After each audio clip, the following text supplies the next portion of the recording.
episode 12. I need to redo all my fucking episodes because they're all like fucking scatterbrain. Like the first couple of ones are like make no fucking sense, so I pull them off. And so now everything's like misnumbered and all that stuff, and so it's just a shit show. But tonight with me is Corey from Superior Defense, Fortknox Podcast, House Party, the fucking works, the man, the myth, the legend, the guy who I thought maybe in like a year, if I hadn't like, fucking pulled my hair out and stopped doing this, but he's here. He's here with us today. So, dude, I'm so excited. This is like, I've been fucking giddy as shit about this, man. It's like, like just fucking pumped. So little small talk, we'll get into this. Corey's just dude, you're in everything, man, but like you're into all the cool shit. You're into the stuff that makes me spend lots of fucking money. It's a good thing though. So I won't get into too much of his background. We'll jump into that in a minute. He already knows the works. He has his own podcast. We'll get into that too. Fortknox Podcast, Superior Defense. What can you say? It's just, the gold standard in what you need to be involved in.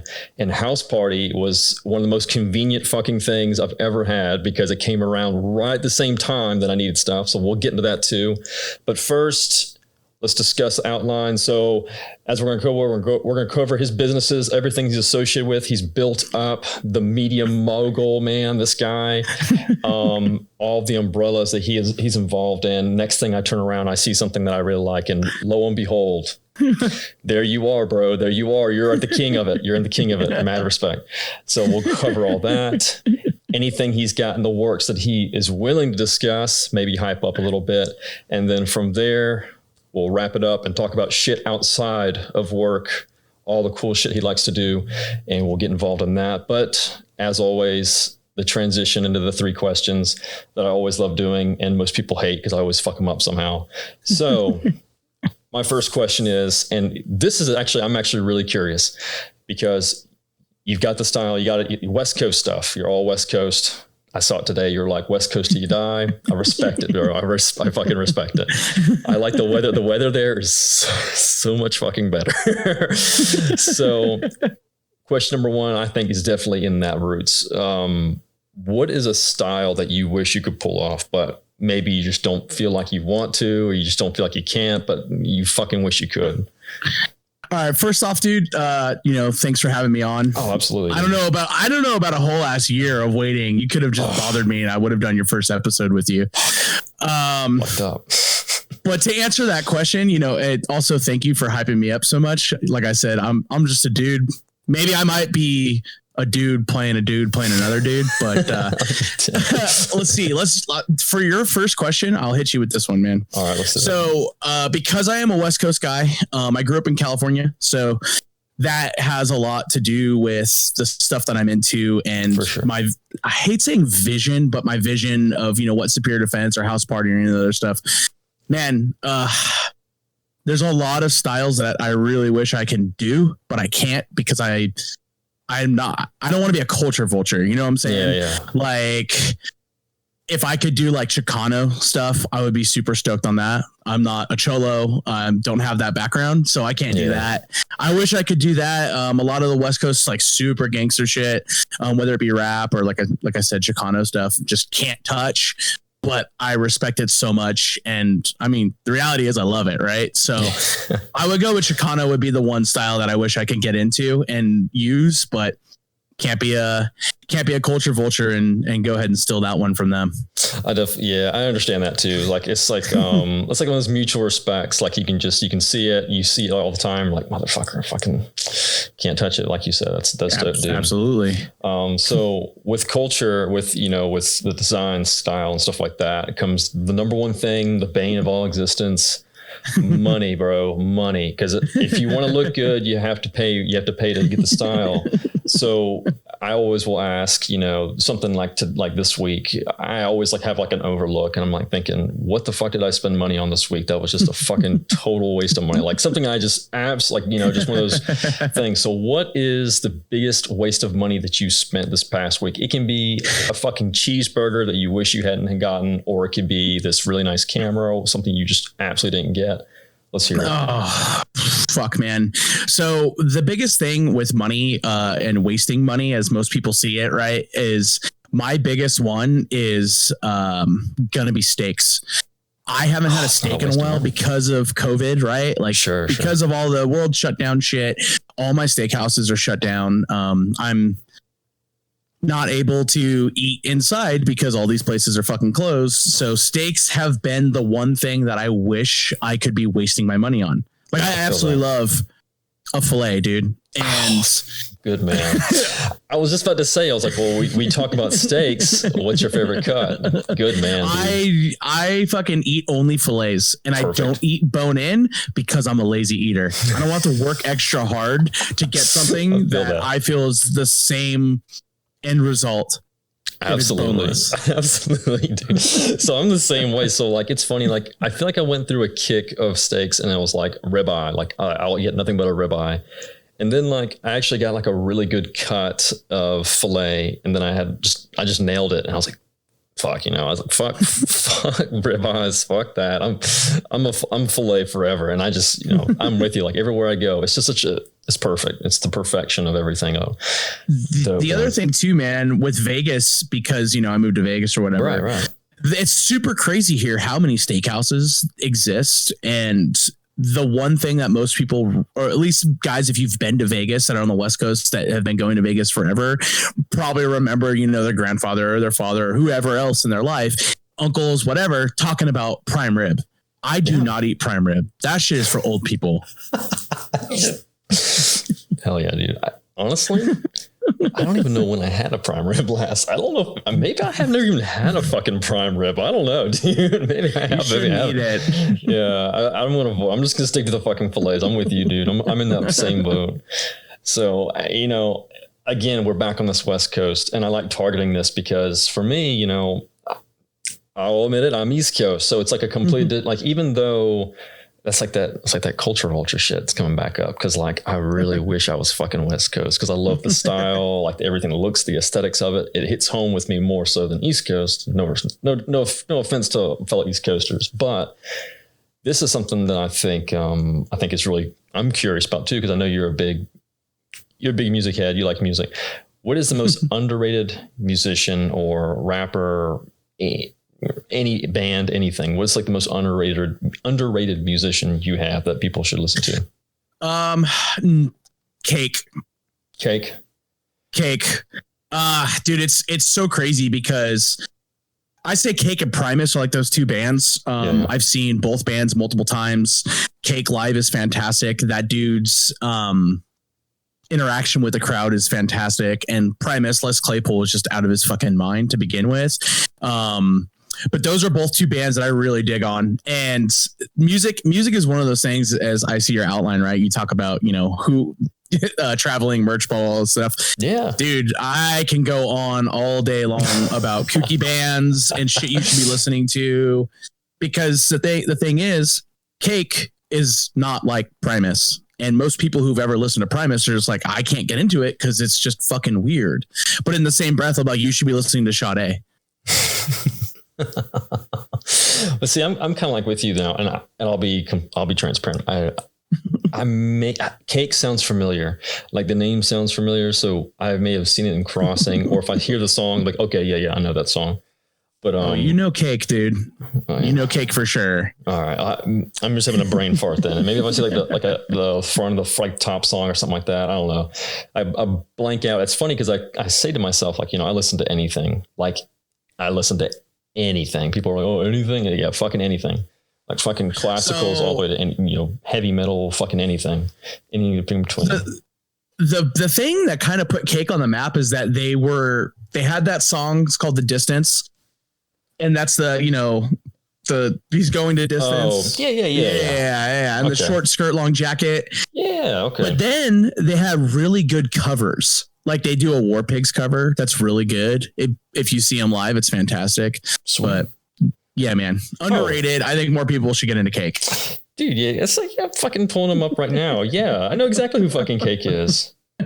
Yeah, like I didn't want to pick up my phone and make fucking like a bunch of racket, but yeah. That's all from the 90s. Like Like it's gonna, dude. Absolutely. Fuck off. I'm gonna listen to that shit when we get off this done. I can go back to it, have little memories, and hit some stuff. I see War Pigs on there, and I see there's like two more covers on there. Cool, dude. Yeah. All right, well let's get into it, because like you said, I'm with you. If we start talking about music and stuff, then we'll probably go down a rabbit hole. We'll never come out. So absolutely. I'm going to, let's see here. See, and we'll just go ahead and jump right into it. Go for it. Again, we've already discussed everything Corey's involved with, but I'm going to stop fucking talking and let you take the show. So who are you, man? We'll just do like a quick little brief summary and tell us a little bit about yourself. All right. So my name is Corey, obviously. I own a business called Superior Defense, what most people know me from. And I do nylon mostly and soft goods. So t-shirts, stickers, weird oddball bags that kind of really only, appease to me and my firearm collection. And I'm just I always tell people I'm just some random dude who came from a music touring background and fell into opening a gun shop and found out the quickest way to lose all your money and hate yourself is open a gun shop in California and falling back into what you did before, which was merchandise in my case. So I'm just a glorified merch guy. Yeah, that's a pretty dope gig because everyone likes the fucking merch guy because the merch guy is always nice, forward, outgoing and stuff. And you don't have to deal with if some of the band is dickheads and stuff like that, the merch guy's always nice. He's always, just kicking it back, even from little hole in the wall shows that I went to growing up and stuff like that. Merch guy's always cool. And that's the wildest shit, man, is I got very lucky, right? So my touring career, I've never been a van and trailer band. I've never really done small venues. Dude, my first tour was Rock the Bells. If you're into hip hop, you know what Rock the Bells is. 2007, I started touring and I had a 53-foot semi for just merchandise. And I'm an 18-year-old kid. I've never done merch before a day in my life. And I got thrown into this situation because I had, I worked at a local venue in Anaheim called Chain Reaction. So I was there, and during the summer, I was working for my grandfather, and dude was like, I got to go back to school. And I remember this is crazy. Senior year, the guy who cleaned the venue was hit me with hey, what are you doing in April? Nothing. Why? You want to work Coachella? Okay. Fuck? Dude, my first big live event outside of a small venue that was, 400 fucking kid cap or 400 cap was Coachella. Oh my God. How does that even happen? And then I rolled right into a fucking touring festival to where I saw Wu-Tang 36 times in one summer. So you probably don't like Wu-Tang anymore, yeah? I love Wu-Tang. Okay. I didn't know if you were so burned out, like you just fucking hear a song play, fuck, it's fucking Wu-Tang again. Are you kidding me, man? Yeah. Who are you? When you're 18, That's true. I know, but you're super into fucking. For me at that time, I was super into hip hop, man. Oh, I super was. Yeah. I ended up becoming the merch guy for Cypress Hill. Oh my God, I ended up becoming friends with Jedi Mind Tricks. I was doing the event merchandise and I knew the Wu-Tang merch guy randomly from the venue that I worked at. I was 18, living on the road, touring out of a bus with a semi, and I had the time of my life, dude. And then right after that, I rolled into going back and working for my grandfather because pretending like I was going to be able to stay in the music industry and continue touring was not something that was realistic, as I found out very quickly. That's insane, man. That's incredible. I guess if you had told me you were 23, 24, okay, that makes kind of sense. Just something happens, but 18 years old right out of high school, that's insane. Are you even fucking allowed to be in there at Coachella 18? I was about to say. You said out straight out of high school. Are you ready for this? There's a lot of things that people don't realize. And I've told people, if you listen to my podcast, is I didn't graduate high school, man. Really? I'm I'm an idiot, right? So I've always been told, and we've always been told, this is such a fucking, social construct thing I'm about to talk about, but you need to finish high school, get your diploma, and do something with your life, go to college, whatever. Man, I've always been in that position in my life, in that thought process of, I'm going to be a fucking mason. Like, I'm going to go do masonry, or I'm going to do tile contracting. Like, digging ditches is something that I was ready to do for the rest of my life. And when I had the opportunity to go fucking tour, it was that thing of like, all right, cool. When I'm done with this, I'll just come back and do fucking this and work for my contractor grandfather. And then I was still working that during the day, and then also going and working shows at night. And then when school came back, I was a senior in high school. I left, man. I left to go work Coachella. I mean, what reason at that point? I mean, just kind of roll with them. Like at this day and age, you can always go back too. And like, it's so easy to just knock it out. But it's funny that you say that. And I think I brought it up in another previous episode, and I mentioned the same thing. I was like, looking back, it's this, like you said, social construct where if you don't go to college, then you're just not gonna be able to make anything of yourself. Like that's it. You're going to hit a wall. No 4-year degree. Absolutely. Tough shit. Dude, that is not true. Like I will fully admit I had one plan set up, and you know how that all goes. You have all your eggs in one basket, and everything. If one thing fucking cracks, then they all fucking break. And that's exactly what happened. So I was like in a tough spot for a little bit, and I happened to just luck out, and I still struggled for a little bit, but totally agree with you, man. I absolutely agree with you on that one. That's that I think that construct is it's finally kind of going away a little bit. I think maybe a little bit. It kind of is. Yeah. If you know anyone who still works in professional settings, suit and tie bullshit, to where you see it, it's all, the meme of like required 10 years of experience, starting pay is $20,000. And it's like, excuse me, how like that's not worth my fucking time to even get out of bed. Like, okay, so I'll ramble, but I'll make a quick little note. There is a manufacturer, I won't say who, but I had talked with about a position, and it was the same position that I was kind of like doing now, and just kind of flirting with it and just talking to the guy, and more or less more responsibilities, a lot more pressure, the works, whenever you take something out to move up. But so I asked him, I was like, what's the pay, such and such. And I'm thinking it was gonna be a pretty nice bump up, going to the private sector and doing with all that stuff. And then all of a sudden he pretty much just says exactly what I'm getting paid now. And I was like, oh, I said, well, that's kind of low, don't you think? And I was like, because well, unless you don't have such and such 10 years of experience, it's an entry level area, needless to say.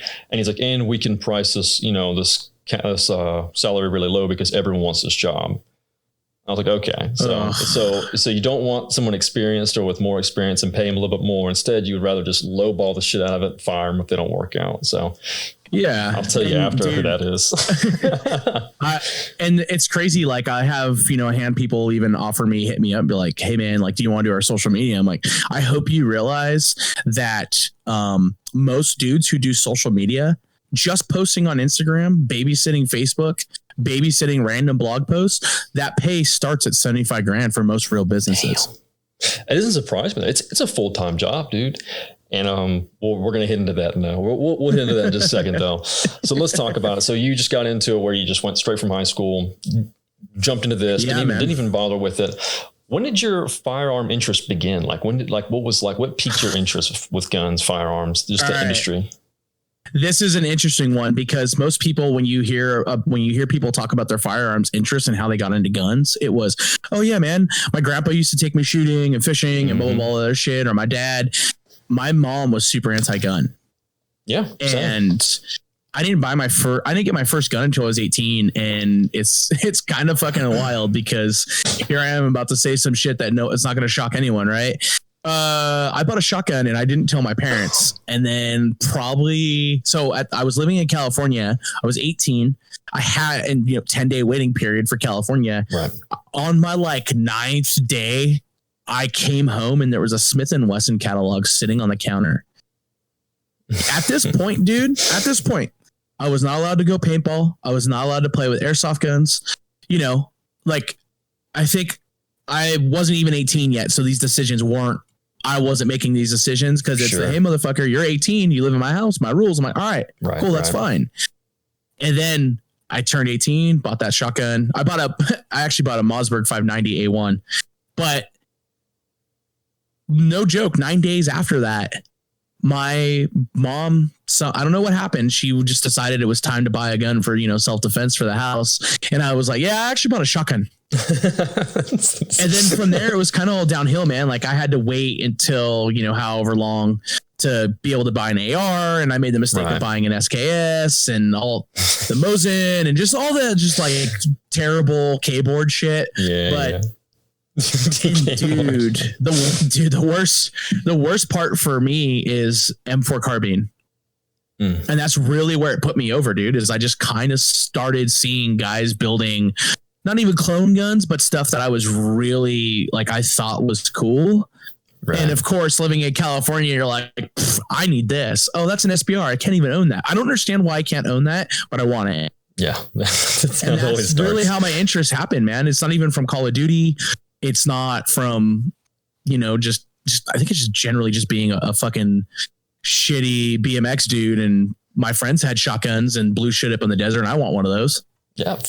Dude. So you're eerily similar circumstance. Growing up, I would say, how do I put this? So my grandparents, I guess everyone in the other side of my family, big hunters, or at least I guess the aspect of being big hunters. But however, never got, no one ever took me. Dad, my father does not hunt at all, but he had like a gun or two, but it was just like a forbidden fruit. Like, oh, you look in the closet to see if his gun's in there. Yeah, but you never, I never really, it was never pushed, never went out. Same circumstance. The one difference is I did play paintball. I played airball pretty competitive, which is another really cool scene that's on the West Coast and pretty much dead on the East Coast. But so I played there, and at one point it was just getting to a point where it costed too much money to stay in the sport. And so I just offloaded everything, had a decent chunk of change, and I was like, you know what? Fuck it. I'm going to go buy a shotgun. Same circumstance. I was like 19 years old, 18 or 19, and I went out and bought a Remington 1187 because I was like, I want a fucking semi-auto shotgun. Actually, it wasn't that bad, other than the fact it was camoed out of its mind. But same thing, dude. Like, I don't think I even told anyone about it, and I just bought it, and I just like went to like my wife's land and like just shot off a couple rounds, and I was like, oh, this is fucking badass, like, and that's like kind of what peaked it. And then like I kind of went through highs and lows similar to you, and then like the building aspect started, and then it kind of went off. But very cool. So like you said, you make bags that are more particular to what you have, which is fucking hilarious. Cause to me, just like, it's just like tickling. Cause it's just like, you just happen to enjoy the stuff that I make. That's really for myself, which is, I think it's fucking awesome. So like, how did you get into that? Was it just kind of like one of those things where you're like, this bag sucks. I'm just going to fucking do it myself. So, it really has to it comes down to a few things. Bag design or bag making was not something that I thought was possible without a fuck ton of money, a ton of input, design, like being able to actually do design in CAD or any of these other, programs. Sure. And here I am hearing from, like seeing, because the internet is a fucking great tool, and you see dudes and it's like, I designed my first bag and it's a fucking napkin drawing and here's this product.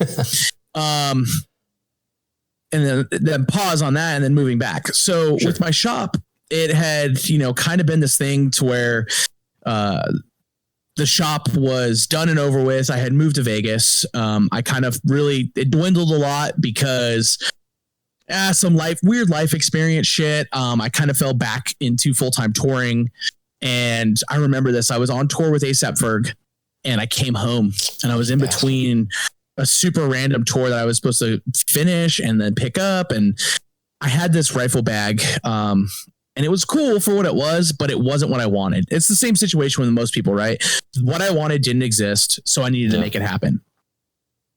I knew a guy who knew a guy, and just that's my luck. I knew someone who could help me. They ended up coming through. I basically took this bag, subtracted everything about it. It fit the gun that I owned at the time, and it fit other guns that I also owned. And then from there, it was just that bullshit of like the waistband, the short one, right? Because the first bag is a trash bag, which fits a 10.5-inch SBR or a pistol if you don't live in a decent place. And the waistband was the same idea. And this is how I designed the other bag. I literally put my gun on the ground and I drew a square around it. And I was like, yep, that fits my shit. Cool. That's what I'm about. Damn, dude. So the waistband is designed to fit a full-size MP5 with a B&T side folder and a T1 without a magazine. That's the way to go, man. I see. So it's funny. So, it's like one of those things. So the first one, let's see here. I think we all go through those like different phases. So first it was soft cases, and the cases I had were trash. I think maybe $60, $70 a piece or whatever, but zipper, threads, whatever. It just keeps fucking falling apart. That's, typical shit. I got tired of them. I'm like, you know what? Fuck this. I'm going to get some Pelican cases, hard cases, spend too much money or, find some good deals. And then it's like, this shit's pretty fucking heavy. And it takes up too much space. God, dude. So then lo and behold, I loop back around and I think you just happened to be dropping a bag, and I was like, fuck, I'm just, fuck it. If I don't like it, worst case scenario, some clown I can get all my money back because he's impatient. So I pick it up and I get it, put it on the floor, and I put my rifle in it, SBR. Love it, dude. Just fucking fell in love with it. Same thing with the waistband. So it's like, I think I'm going to use it like a MCX with the. What color is the first trash bag that you got? First one I got is, let me see, it's a navy blue. Okay. So the one thing that a lot of people ask me about when it comes to my bags and the stuff like that is the first question is, how many did you make? I will never answer that. Yeah. The second thing is, are you going to keep making more? Absolutely. The third thing is, why are they so expensive? Why can't you make them cheaper? You have one. Those bags cost me a fuck ton of goddamn money to make. They're made in the US. The only part of that bag that's not manufactured in the United States is the thread. Yeah, and I think this part of the zippers. So it's crazy because I was in the same position you were in, right? Bought Pelicans. They're stupid. They're dumb. They're awesome if you fly for the one time you fly every decade. The downside to that is, weight, size, location, where you're going to store that shit. And then with soft bags, you have all these companies. It's either, Voodoo, Condor. What's the other company? There's like another Drago, company that does it now. Drago, something. All the random shit that, Midway or Brownell sells. And now there's Savior equipment, I think, is the big one that a lot of guys are pimping. Dude, it's really tough to produce goods in the US. If I wanted to send my stuff to Vietnam, I could make my price come down. But then I'm going to still have to keep them the same price at retail to make it worth my time for having to import shit and deal with duties and all that other shit.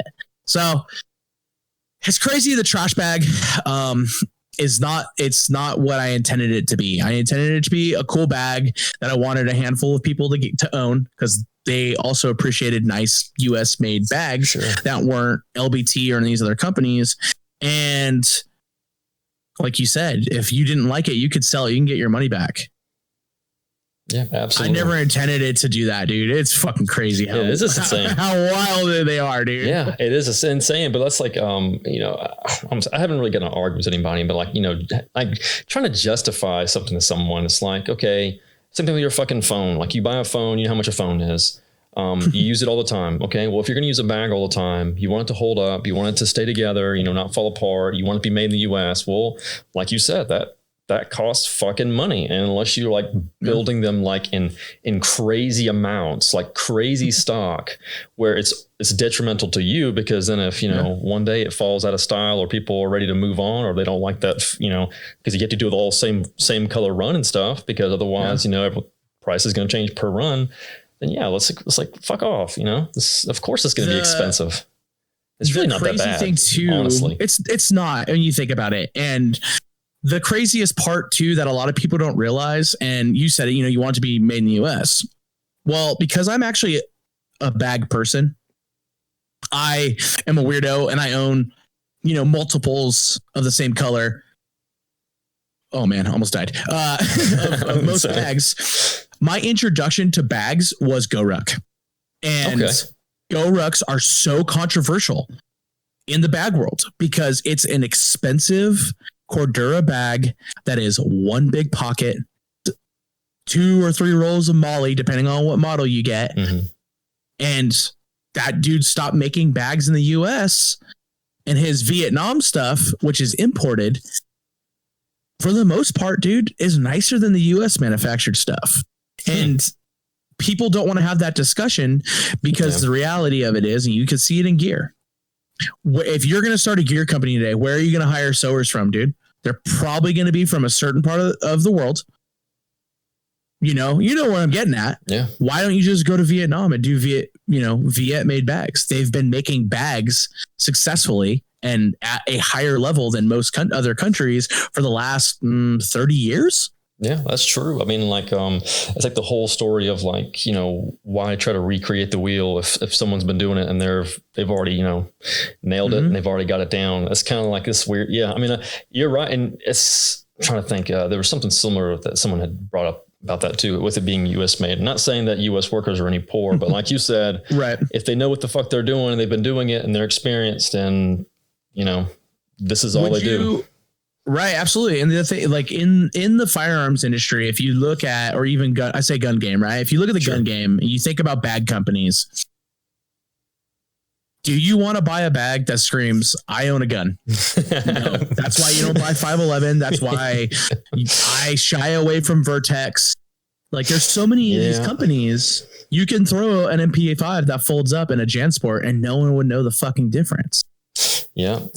I think you hit the nail on the head. And I think this is, we touched on this a little bit before we started recording, but it's like that whole aspect of having to like blend in. So it's like, why does your bag have to say that you own a gun? There's no like hidden rule that you have to say that this bag has to have Molly all over it. It has to have, this all over the front of it. And to go back to talking about designing bags, right? Because I know you're probably going to touch a little further in that. And this is going to talk about culture vulture shit. Is going to talk like it covers all of them. Yeah. If you are smart enough to know what your clientele is, right? Most people know if you own a business, you know what your clients are looking for. And if you don't, you're not making any money. But right now, if you look at popular fashion, multicam is coming into fashion. It is. It's been there for a minute. But all these other camos, duck camos, Louis Vuitton had a chocolate chip pattern of some sort that they made. So you can now get away with making a bag that has camo on it and it not be a gun guy bag, as long as you don't have any Molly on it. See, and I think you're right. I noticed now, it's funny that you noticed that the multicam, I noticed it with Kilo, and I started seeing it like, like one of those stupid things where like you look at one thing and then all of a sudden ads start popping up every fucking left and right. Absolutely. I haven't disabled it. So, I look at Kilo, I'm like, it actually doesn't look that bad. Like it kind of pops. And then, next couple of days, I start seeing other manufacturers, same thing. And like a bunch of hats are now available in multicam, like pretty readily available. It's pretty wild. And funny that you bring up old school duck camo, because that's like one of my favorite camos. It's just a badass camo, but yeah, I'm right there with you.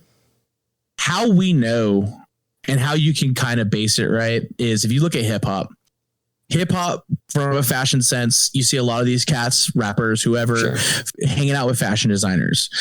And this was a big thing on Endo. I don't know if you follow Everyday No Days Off, but there is a photo of Drake and Virgil Abloh, the dude who does Off-White.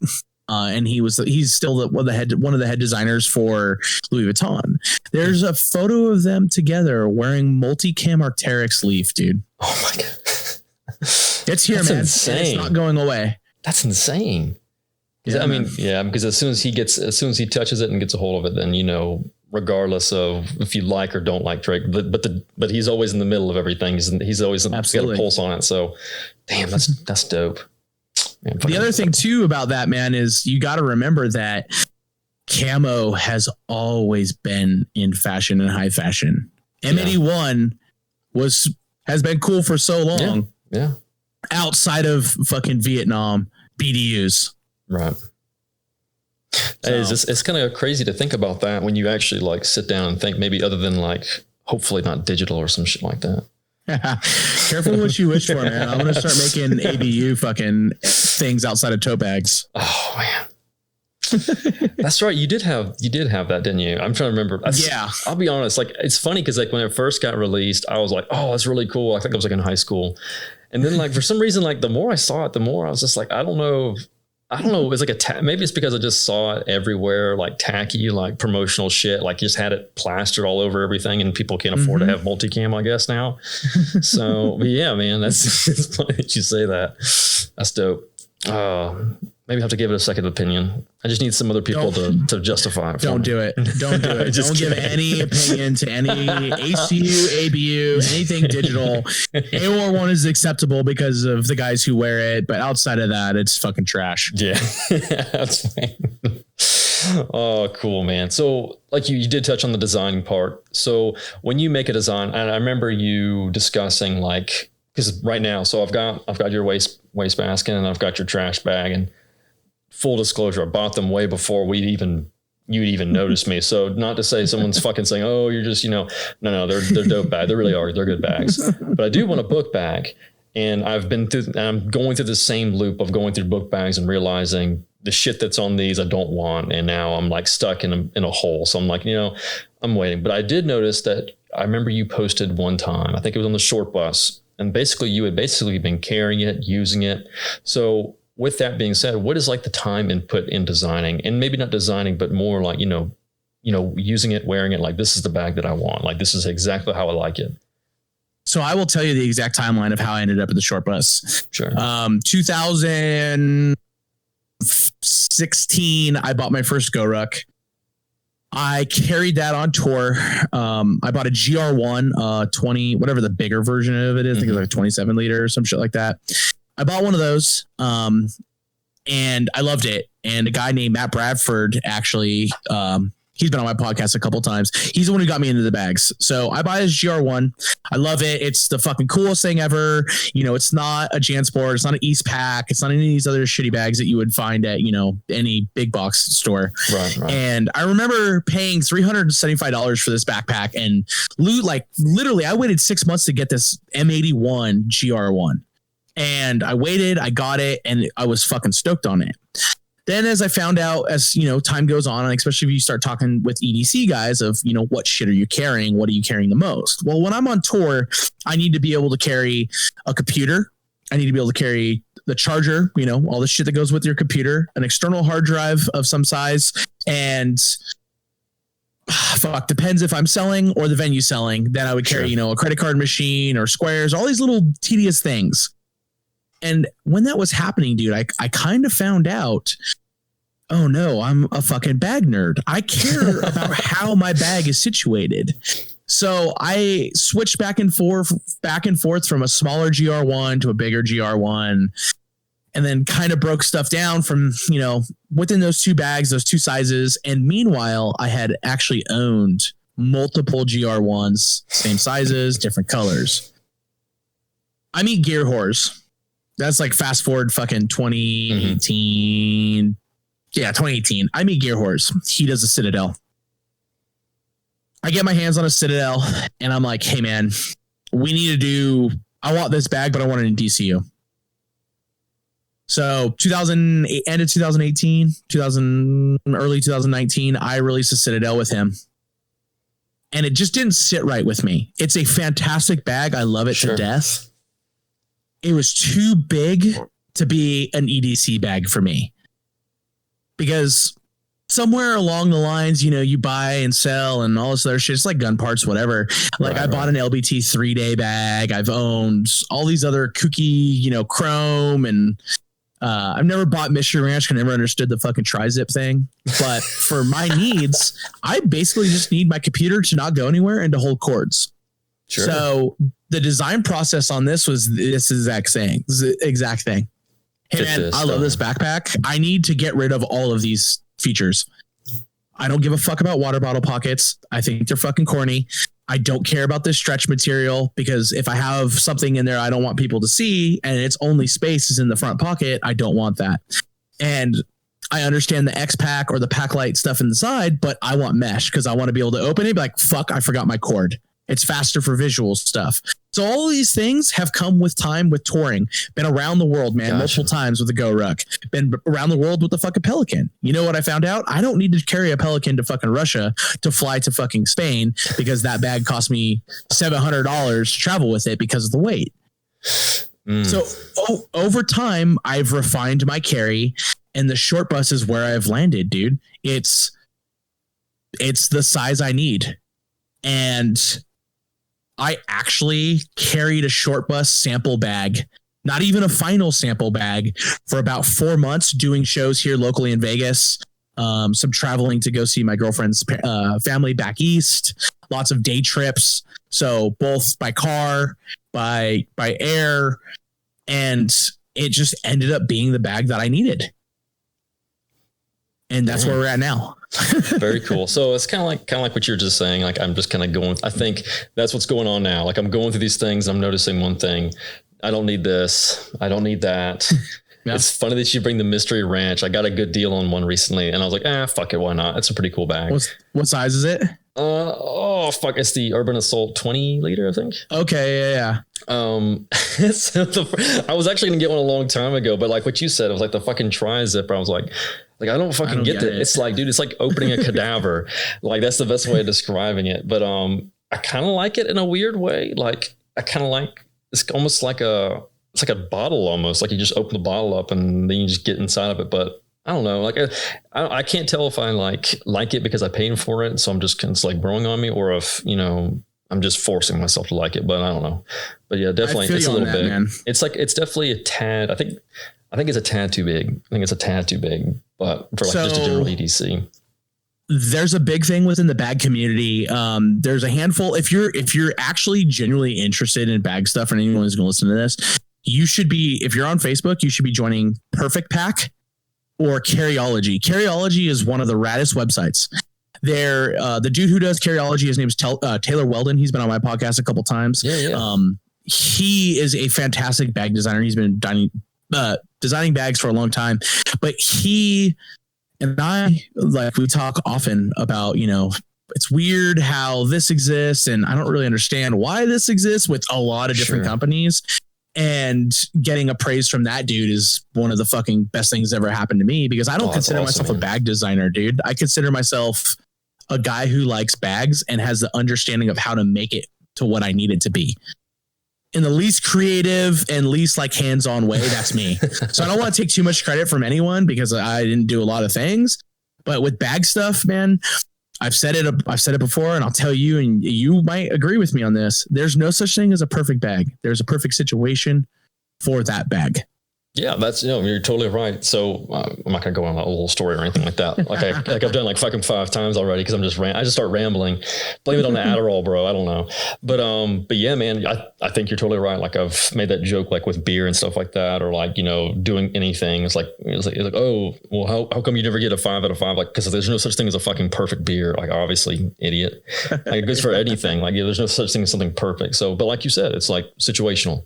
So, man, that's cool, man. I'm with you on that. That's pretty much what I was waiting on. So pretty much I was looking at the Citadel, but like what you just mentioned, the same fucking thing, like about like the imprinting on the front. And I'm kind of growing with you on that, on the water bottle, because it's like, it's more of a pain in the ass to fucking put the water bottle back in the slot. Because if it's like, if it's a Nalgene or whatever, I'm just gonna end up throwing it in the fucking backpack. So absolutely, I've been looking at the short bus too, waiting on it. I'm waiting patiently. I think you teased a little bit not too long, like a couple weeks ago, and I was like, "Fuck, I'll just wait. I'll just roll with that." I think I posted a picture of a blue one, right? Yeah, I think so. Yeah, so navy blue is the next one. Sweet. I'm hoping to do another one of those released towards the end of the year. I know we're already at the end of the year, but navy blue is gonna be the next color. If most guys who follow, the shit that I do with Superior Defense, like, you can see, the trends of the camos that I do and how many or how I release them. But yeah, dude, I have so many bags that I've used like once or twice. They just kind of end up in a pile and I've never used again. And I actually was telling Gear Horse today this, and I was like, yeah, man, I kind of just use the short bus. I don't use anything else. It's funny that it works out, isn't it? It's like you buy all this stuff, you get it, and then like, or you build it, or you put it together, and like with the expectations of meeting this thing, and then you end up just resorting back to the, the OG, like, just the one thing that, fit the best. Yeah. I think that happens with me with guns that like too much. And, we'll get to, that's a story for another fucking time. But yeah, dude, totally, man. That's awesome, dude. That's so cool though. It's kind of funny. So we mentioned it a little bit before, like, with Vietnam, and they've been doing it for a while, but in that aspect, parallel, it's kind of like the same thing. So I designed a bag in my mind. I wrote it down and I looked at it. And then I started going through all the things, parts of it. And then I was like, why would I design this bag when it's already being made? And it was pretty much like the Citadel or the short bus. And I was like, okay, you come out with this bag. It's kind of like, fucking a waste of my time going out and doing stuff. I was like, yeah, it's already made. So yeah, man, that's cool, man. It's gnarly. So I'm gonna touch on traveling and doing all the merch stuff one more time, because you mentioned ASAP Ferg. Is ASAP Ferg a badass motherfucker? He's a rad dude. This is awesome. Are you ready for this one? Yeah, let's hear it. My NDA is up. So, so most people that don't know my background, because they don't know who I am or what I've done. Sure. My longest streak in my professional career is live entertainment, merchandising. So when I say that, then people instantly like, no wonder fucking SupDef exists. Like, it's just a way for you to make stupid fucking shirts. Absolutely, 100%. That's why I made hockey jerseys, right? Yeah. So the music industry is one of the craziest places, man. Like, don't want to talk about politics. So this discussion will be very short about the music industry. Oh, yeah, absolutely. The majority of my background in touring was hip hop. I toured with Ice Cube, Public Enemy. Man, that's so fucking cool. I did a tour for Ferg, which I was a cover tour for my buddy. I've done bands like Rex Orange County, and I've done Lady Gaga for a while. So I've done a lot of shit, but I've also done kids shows, man. And kids shows, like I did Yo Gabba Gabba for 3 months. I've done, Final Fantasy, the musical, like the orchestra stuff. Mm-hmm. I've done a bunch of random shit, man. The music industry, I'm not going to say that I wasn't lucky, because I've been all over the fucking world. I found out what places I do like and what places I don't like. And I got paid to do it. Yeah. So you get the best of both worlds and enjoying it. Absolutely. That's cool, dude. I know, man. ASAP, he just makes baller ass music. It's so, I think it was a while back. I saw John and TX John on his Instagram. I followed him for a little bit because I noticed, one, he shoots, then he has, then I see him like going to cool shows. He has cool pictures. And then on top of that, he does weightlifting and Olympic style weightlifting. And then like, I see him stretching out one day and I'm like, oh damn, that's cool. And then I see it. And then like, I see the tag and it was like ASAP Ferg. I was like, what the fuck? I was like, damn, ASAP Ferg fucking snatches and clean jerks and shit. I was like, damn, that's badass. So yeah. So are you ready for this? Yeah. John, who is one of my business partners, he is actually the person who I covered for Ferg. So I only did one tour with Ferg, and that was his gig, man. Very cool. It was a good time. I had a lot of fun. Awesome. We'll wrap up Superior Defense a little bit, but what would you say was one of the hardest lessons that you learned with dealing with whether it be bags or book bags, handbags, or just moving on from the gun shop? Oh, the hardest lesson was Superior Defense. Fuck, man. Man, this is a really tough one to fucking actually like to discuss, because it's not something a lot of people know. Sure. Or it can be frustrating. It's very frustrating. First off, there's so many different levels of this, right? Yeah. So if you or anyone has any interest in opening a gun shop for some fucking stupid reason, for you to make $1 million, you have to start with 5. You're just going to lose $4 million out the fucking gate in just inventory and bullshit. I opened Superior Defense with 15 grand, which is crazy, and it got me some lowers, it got me some lower parts kits, and it got me some Magpul stuff. And then because regulation is such an asshole in California, it's the saving grace, but it's also the fucking death of the business. Man. Yeah. Okay. Yeah. I see what you're saying. my biggest and like biggest hardest lesson that I learned was opening a gun shop. Like it sucks to say that, right? Because I lost a lot of money doing that, having to have a storefront, having to deal with dumbasses. It's not even the customer aspect. Really? The customer aspect is fucking fine, man, because you got to remember with originally how I started, was I only wanted to sell shit again that I liked. So I wanted to carry Knights. I wanted to carry Noveski, and I'm air quoting, low end was Arrow. And that's what I thought was respectable and, solid enough parts for me to carry. Sure. But the problem with that shit is in California, you have Rifle Gear, you have a place called Turner's, which is a big chain, and then you have all these other small mom and pop shops, and which I fell into. The thing with SupDef is because I was a young dude, I have a big beard, I have fucking tattoos. My shop wasn't a typical shop. I wanted it to be the place that you were going to walk into and you're like, man, this is like a skate shop, or this is like a bike shop. This is that neighborhood fucking hangout. If you go in there and you see some dude who looks fucking sketchy, but you're like, man, that dude is probably actually pretty fucking rad. The problem was it wasn't a dude hanging out. It was me. So it was tough, man. I learned a lot, and I really just learned about how, shitty the industry is towards California. And that was a tough one to swallow because towards the end, I had an FFL for 6 years, and in California, I was an 0702. So I was a manufacturer. And, 2 years of the last year that I had my FFL, I just didn't do shit with it because the state required more paperwork. A new law was getting passed every 6 months. Distributors, manufacturers don't want to deal with you because it's an extra piece of paperwork that's not that difficult to fucking do, but they don't want to do it. Yeah, and then they're uncertain. They're uncertain if it's legal for you to even own it or to ship it there. Like, check this shit out, man.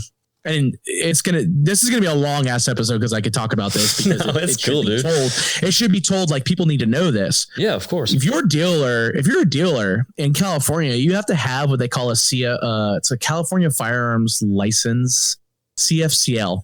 And it's literally just a fucking number letter combination that allows for you to import guns into the state of California. So you as a dealer have to have this number to do a transfer from dealer to dealer in California. Oh my God. But if you have guns that are coming into the state, the dealer or the manufacturer, so say like RSR is a distributor or even Noveski, right? They have to have a CFCL number and a login to log into this stupid state fucking website to print out one piece of paper. And the criteria for this is it's how many pistols or how many rifles you're sending into the state of California.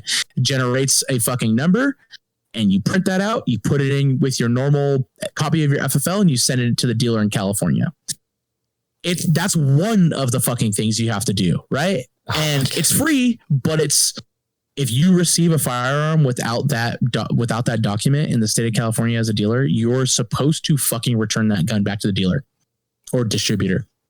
Oh my God. So just like you said, it's just an extra step that someone doesn't want to deal with. They don't want to have to handle or, oh my God, that's a fucking nightmare. So imagine, this is crazy. You ready? Up until Rifle Gear got Knight's Armament as a dealer in 2017, I was the only active Knight's Armament direct dealer in the state of California. Dude, that's pretty astonishing. But I mean, you think that would make, ends meet or some kind of as the only go-to for a Knight's Armament. I mean, it's like this. But you got to think about this for Knights. What does Knights sell that you are interested in? If, SR-15 lower, SR-15 upper. Okay, cool. They're expensive. A complete SR-15 is what, $2,700, I think, give or take. Right, that price. Okay, you can't buy an SR-15 in California, so you have to buy an SR-30 lower. Then it has to be neutered. It can't be full ambi. You have to remove the ambi fucking magazine release. I completely forgot about the fact that it's got the complete ambi lower too. Damn, I didn't even think about that. So when you see dudes that are California Knights guys, it's either one way or two ways, right? They have an SR-30 with an SR-15 mod 2 or mod 1 upper. It's a 14.5 pinned or a 16 inch, or they have like fucking 20 of them and they're all completely different. Dude, it's not cheap to buy nights. It's not cheap to get nights in California, and you have to jump through loopholes, man. So that's why you see all these dudes in California that have LMT guns or Noveski or these other top tier rifles. But as a Noveski or as a Knights dealer at that time, it was bolt carrier and operation parts. Those were the places that you would buy uppers from because they were consistently getting Knight stuff in. Now, if you're a Knights dealer and you're listening to this, you know that Knights is not the best company to deal with as a dealer. They take a long time to send shit to you. And what are most gun dudes, especially with parts? Impatient. I need this now. I was about to say fucking impatient. Yeah, absolutely. Damn, dude. That's fucking rough. Because I mean, like right there alone, you know, you're having to jump through more loopholes, and then you have to struggle with it with, you know, wait times, and then you have to clarify that. Oh my God, dude. Yeah, man. So that's a small, you know, smidge of what the biggest thing was. Sure. It was really tough to close my shop, and then trying to figure out what I was going to do after having a shop, like the next chapter of Superior Defense, which I kind of strayed away from for a little bit and toured and kind of realigned myself to pushing to where I'm at now. That's awesome, dude. That's the long, short answer. Yeah, sure. And it's funny. I see like a reoccurring pattern with a lot of people too. And it seems like that's what it takes. Like, you know, you end up getting to a point to where you're not really satisfied. And then you take a nice, good, like hard mental reset that just lets you get everything back on track and find your path. And then all of a sudden, bam, you're just taking off fucking running. That's awesome, dude. Oh man, see, just makes me like y'all even fucking more. So cool. I'm sorry. Cool stuff. So we'll wrap up Superior Defense a little bit. Let's see here. Let's jump into House Party, because House Party, I think, is kind of an interesting beast because it kind of crosses over with stuff. And again, you have a new business partner. So when you started House Party this year, and as far as I know, it's been pretty much like a home run. It seems like a lot of people have caught on to it. It's, you know, it was such a weird thing. Like, I think the first shirt, I remember you describe the description for it. And I was like, it is weird, but I kind of fucking want it. Like at the time, I didn't even know that it was you at the time. And I was like, damn, that's a pretty cool shirt. Like, I don't even know what the fuck that is, but I'm going to get it because it just looks, I don't know. It's like something about the fact, I don't know, like the way it was drawn. I was just like, it was just, you know, eye catching. So of course, I don't know what happened. I think I was in a meeting or something like that and I missed it. But I was like, okay, well, next time. I did snag one, by the way. I did snag one this past. Yeah, I was like, I'm not fucking missing it today. I saw it, dude. I was like, I'm not fucking missing it this time. So dope. But yeah, man. So House Party, how did that start? Like, you know, where did this come up from? All right. So House Party, for those who don't know, it's House Party Distro. And it is myself and my business partner, John, who, you know, one day there's again a long road, but sure. John, I know from working Coachella, he's a music industry dude, both of us music industry guys, and just kind of came to this point in our life to where it made sense for him to be in a position to where he wanted to stop touring. And I had already basically saw me come off the road and do Superior Defense, do the shit I was doing with that. And him knowing what he knows, and not gonna lie, he's my fucking merch guy, right? The merch guy has got a merch guy.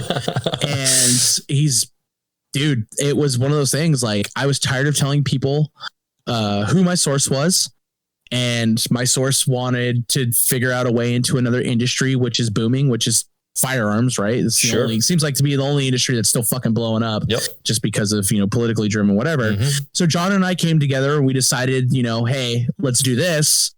And I wanted to do something that was useful to people, but also at the same time, like goofy and still serious, if that makes fucking sense, right? Yeah, absolutely. Yeah.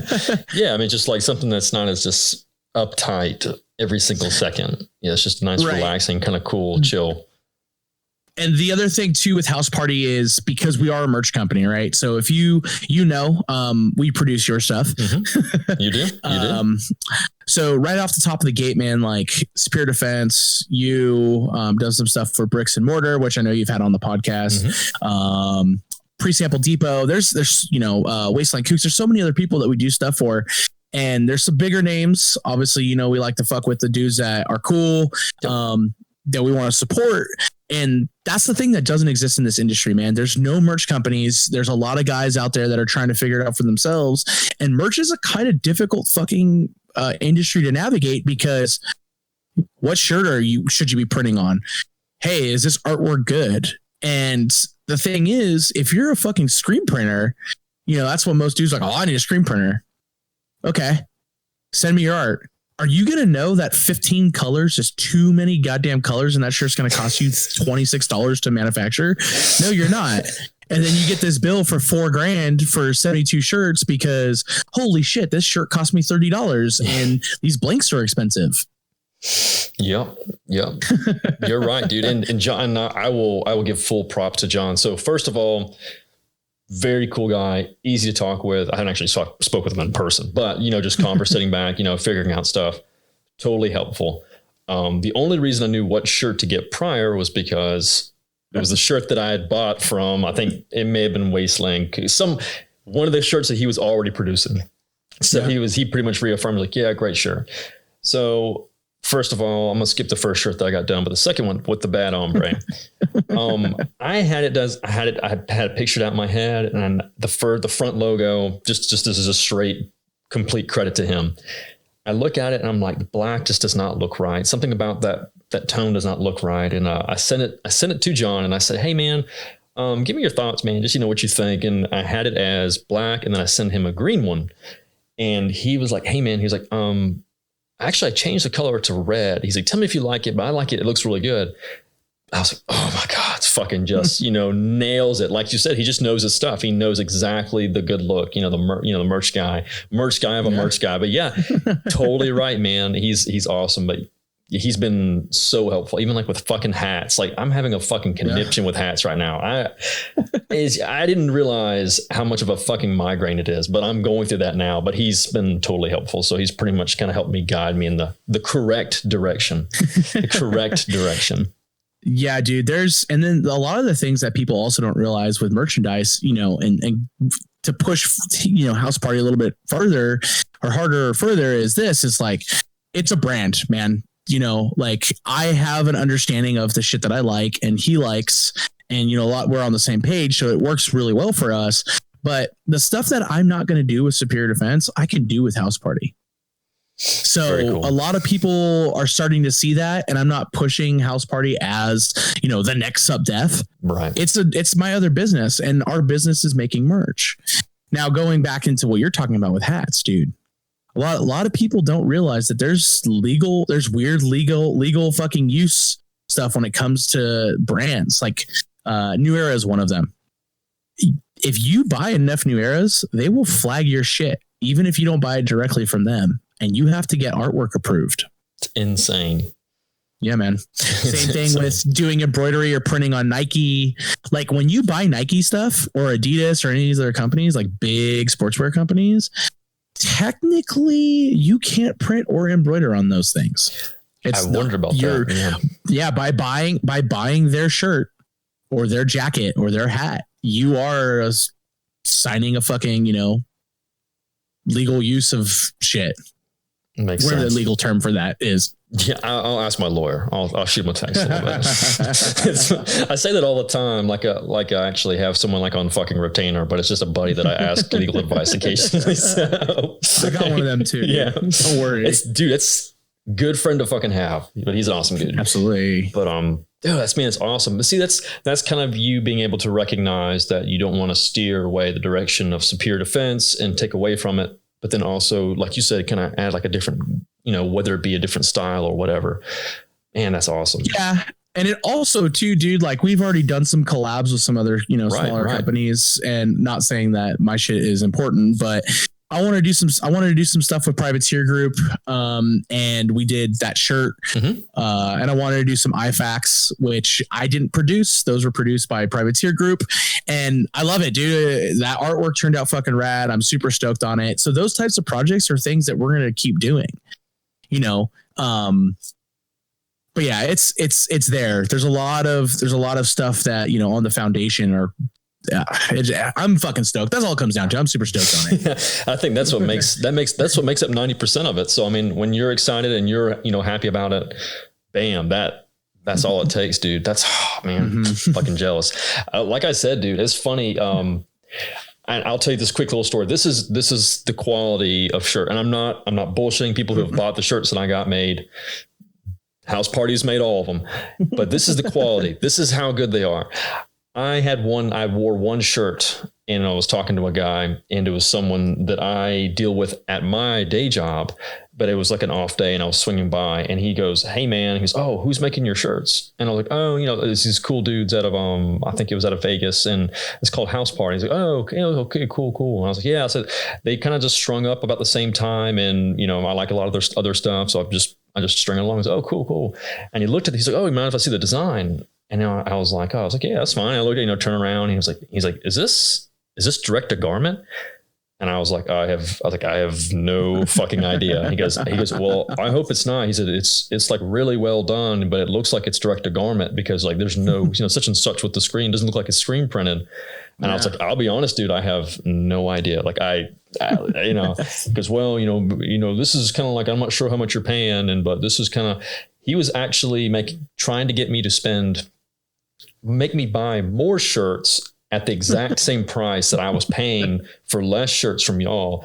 And so like I went and I you know, I had already told him straight up. I was like, I've already committed to this next shirt with them. So I'm not going to change those plans. But I said, I'll find out about the direct to garment. I was like, I have no idea what it is, but I'll ask them.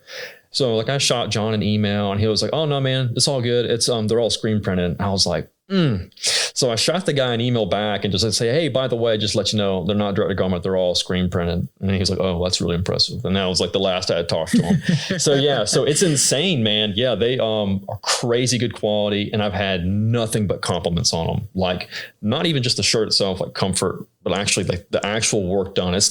House Party is not like some like rednecks fucking screen printing shit in their backyard and little, you know. I wish we were though. I wish. Come to South Carolina, bro. Come to South Carolina and you can be the rednecks with us. You can join us. I will fucking help you. But the quality is top notch. That's all I'm trying to say. They're very well done. Thank you. Yeah, John is the best production dude I could ever ask for. It's funny you talk about DTG, right? It's direct to garment. And that's something that I really fucking despise. Like there's a time and place for DTG. It kind of hurts my feelings that there's so many guys in this industry that do DTG, like Printful or any of these other shirt companies that exist. You know, you can Google custom shirts, Zazzle, and they'll make you a shirt, but you wash it and it eats shit on you in, you know, 2 washes or 1 wash. It's so easy for you to find a good merch company, House Party. And, you know, just get taken care of. Like I said, there's a time and place for DTG, but not how it's getting done. Like most guys are kind of getting misdirected, I think is what I would say. It's misdirection on the DTG. Screen printing is superior. Yep. Absolutely. Yeah. But yeah, absolutely. It's, you know, that was like my one thing. Cause he was like, "Yeah. Cause I mean, it's not bleeding through or anything." I was like, I got kind of like moderately concerned. I was like, well, I mean, it's not a big deal now. I mean, it's like, I've already washed it like 3 times and no one's bitched at me. No one's like come jumping down my throat like, "Oh, shit's fading or shit's falling off." So I was like, I don't know. I was like, I was like kind of stressed out. Like, fuck, I don't know. But nah, man, 100% legit. It's the good shit. A fucking screen printed. You guys, it's clean. Like there's no fucking rollover or anything. Dope stuff. I like House Party. That's why I'm gonna keep fucking buying my shirt from, get all my stuff from there. So what all do you guys offer? You guys do the shirts. I know you guys do hats. What else do you guys offer right now? Honestly, man, we do everything. If you are a creative individual and you think that you have an idea that you want executed, I most likely have a source for it. If I don't, because I haven't gone down that road, I will find one. Very cool. And this is the biggest thing. that most people want to gloss over, right? It's that triangle of quick. What is it, Jackie? It's like, yeah, quick, cheap, quality, right? Oh, yeah. Like you can have two. You can't have all three. Yeah. Because people, especially when it comes to producing your own goods, you got to remember, or it's like you can make a mistake and print on the wrong shirt and be like, nope, this fucking sucks. Don't do that ever again. And then with manufacturing, that's such a nightmare because any industry right now, Oh yeah. One of the things now is, a lot of blanks are out of stock just because countries have been shut down for COVID or they're not caught up on their production. And yeah, so we can make anything. It's just if you're willing to spend the money, that's the biggest thing. So again, like just topping off, giving more props to John. So it was like, so I was between basically two colors and I was going to go either between like a kind of like, I guess it's kind of like an off-white color or like the current color that I can't remember what it's like, a sand color, like a light color.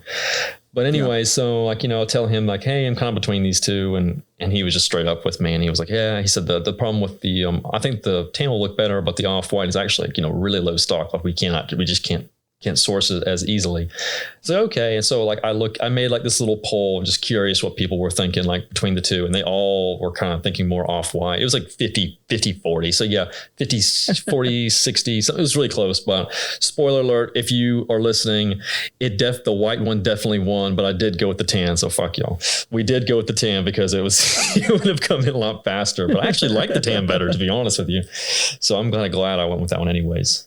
Good stuff, dude. Remember, dude, it's what you want, not what anyone else wants. You're right, man. You're totally right. I think I'm learning that more and more as I do it. I'm just kind of making shit that I'm just like, I like this a lot more than I would have if I had done it this way. You're right, man. Someone else gave me some advice like that. I'm not going to say who. She'll end up texting me and saying, told you so. So good stuff, dude. Good stuff. So go ahead, man. I was gonna say it's the Larry David shit from Curb, right? He's like, yeah. God, finally someone else who watches fucking Curb, man. Like it's like I have to bring this show up. I'm like, it's like, what is that show? Like the guy from Seinfeld. It's like, man, fuck off, bro. It's like go watch an episode. Like I have to forward people like good like highlights, which is like every episode. Fucking the Swan episode. Oh man, good show. Sweet, dude. We'll talk about Fortknox a little bit. I mean, that's crazy. I feel like we've just been like just chilling, but we were almost at an hour.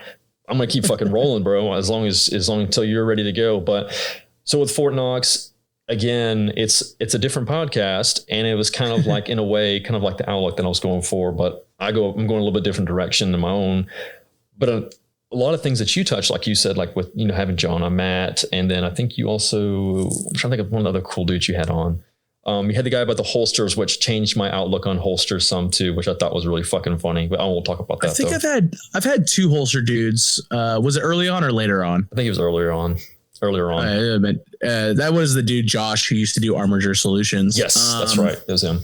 So with the podcast thing, man, like, it's really weird to me, and I say this a lot openly. I don't really understand why people want to hear my opinion on most things.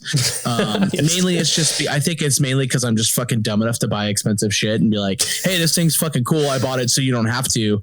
And I'm literally looking at it. My DVCP is sitting on the ground in front of me, literally just in the middle of the floor of my office. And I mean, I started the podcast because there's a bunch of people who told me, I'm sure you get this, hey man, you should start a podcast. It's like, why? So then I did one. I tried the individual, talk by myself, and I couldn't do it. Can't do it either. And then I had my buddy Tristan on, and it was kind of entertaining because we're both idiots. And then I continue on this path of like telling people don't listen to anything that I say, and you should not be listening. There's other people that are way more experienced and are fucking way more intelligent and can actually speak English. But yeah, man, I don't know, man. The podcast thing is just something that happened. Obviously, I don't really keep up on it because I'm so busy with stuff and now House Party. And as you're aware, we just moved into a new shop space, which has been this crazy thing. So I really have not had a lot of time with Fortknox. And I kind of got in this weird swing too of like doing like gear overviews, not reviews, which, because people ask me my opinion. It's like, I guess I can make a video about it, but why do you really want to hear me talk about a back panel? You know what it does. You zip it to your plate carrier and you put like, why do I own this? I don't fucking know. I bought it because it was cool. Yeah, I was about to say that's not a review. Yeah, it's like this. I'm not going to overseas to test it out for you and let you know how durable and how it works. But yeah, same thing. So it's kind of like on the same back. I remember seeing that one because I was like, same thought process. I was like, I saw one of the cry packs and like literally it's fucking weird. It's just like you had already bought one and you were like talking about it. I was like, I'm kind of curious now because I kind of want to buy one. And it was like one of those things. It was like, I don't know what the fuck I'm going to use it for.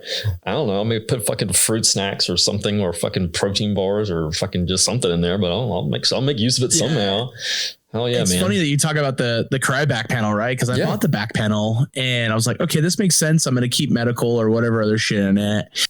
And it was stupid. Like I have a large carrier, so I need a large back panel. But the problem with the large back panels is the V2s, they hang below the fucking carrier itself. Ooh. So I ended up modding it and sending it to Bergspitz Customs and making him cut it up and make it shorter. Dude, dudes are just like, oh, you should write something about it and make a video about it. And I'm like, what? No, okay. Why? I don't know why. Okay, here's your video. This thing's cool. Now it's cooler. Yeah. Now I don't use it. Yeah. Now I've made it to where it fits what I want. So it's like, yeah, it's weird stuff, man. Weird stuff. I know. And so is that the one that you posted just recently too? Or is that, so the one that I posted yesterday is the Spiritus. It's the newest back panel they released. Gotcha. Shout out to Adam. He actually sent that to me to go with my overt. I like it more than I like the Cry one because it's smaller and it's modular.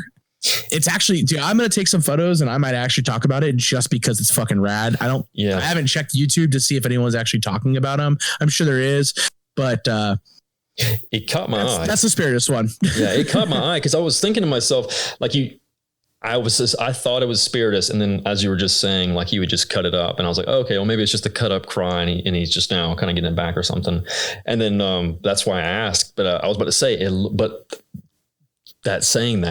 Spiritus also posted it on their page, so thinking back, it's kind of stupid, but yeah, it looks a lot cleaner. It just looks a lot nicer. It looks a lot better. That's what I have too. I have their overt, and that's why I'm even more interested in it.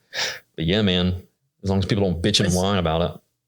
Yeah. And dude, to talk a little bit more about the podcast shit too, and it's kind of how I felt about even Superior Defense stuff, is that I tried to listen to a couple of the other like firearms related podcasts. They're awful. Those guys are boring, man. I'm not trying to hear you review.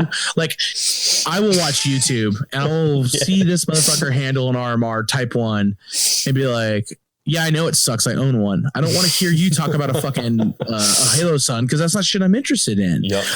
All of these people, and I think that's the biggest thing with like gear review guys and even gun podcast stuff, is that they're all trying to appeal to the masses, and I'm trying to talk to the 12 people in the corner of the party that are like, hey, dude, you see Cry just came out with these pants.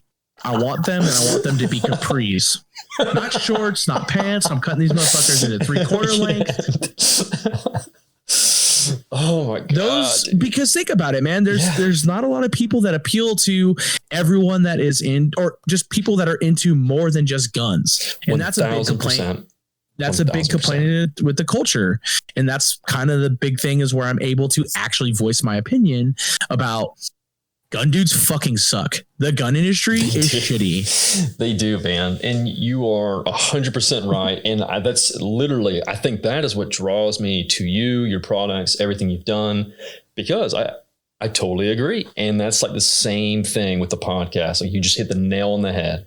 It's either dudes pushing some stupid, cheesy crap product because someone's paying them to push it, or they got it for free, etc. I get it. You're trying to make your bank, whatever, but I'm not going to fucking listen to it. But don't, tell someone, I'll say it, a Holosun is as good as a brand that's tried and true, whatever. Right. It's just, Oh my gosh. Hey, dude, I get it, man. And that's the thing is like, I don't get everyone knows my relationship with any of the brands that I fuck with. And everyone knows my relationship with Noveski. You see it there. Sure. They're the homies. That's who I fuck with. I was a customer before I was a friend. And dude, like, I will say it outright. I am a fucking shill for Noveski because that's what I run. But at the same time, not paid for, getting into it and buying night stuff. You should also buy nights. Absolutely. Yeah, man. And like, dude, I was given the opportunity to shoot a battle arms rifle. You should buy a battle arms rifle as well. When they're available, they're good, solid rifles. But the thing is, I didn't get paid for that. I was able to shoot it and it was fucking cool. I can't imagine the first person that's going to reach out to me to try and pay me to do advertising for them or any type of marketing and talk about your shit. You really want me to talk? Okay. You know what? Blackhawk reached out to me and they actually wanted me to they're like, hey, we can send some products to you. And I literally asked them, I was like, do you realize what's going to happen? I'm going to talk shit about everything you send me. You don't make anything I want to own. Flash forward to the fucking Omnivore, which is one of the best universal holsters on the planet. But imagine that, dude. Disregard that. Good stuff, man. I'm totally with you though. I mean, like you said, besides even just the products themselves and shilling out for it. I mean, I guess, when I say that, I'm not talking about because Noveski is a top brand. They make quality products. So yes, you pay more for it, but you know what you're getting. You're getting a quality product. But then if you tell me, I guess the way I look at it is when I see these really, it always seems to be optics for some reason. That always seems to be one of the top ones, or lights or stuff like that. I don't know. That stuff just aggravates me. Like you said, when they start going out for it, or these reviews of stuff that I don't really care, I don't ever want to see, or just shit that I know I'm never going to buy, or only just appeals to the masses, I guess. I'm right there with you. Sorry, I think the firearms industry is really stuck on that right now with how many dudes or people that are influencers chilling for, like you said, flashlight companies. That was a big one, right? Olight.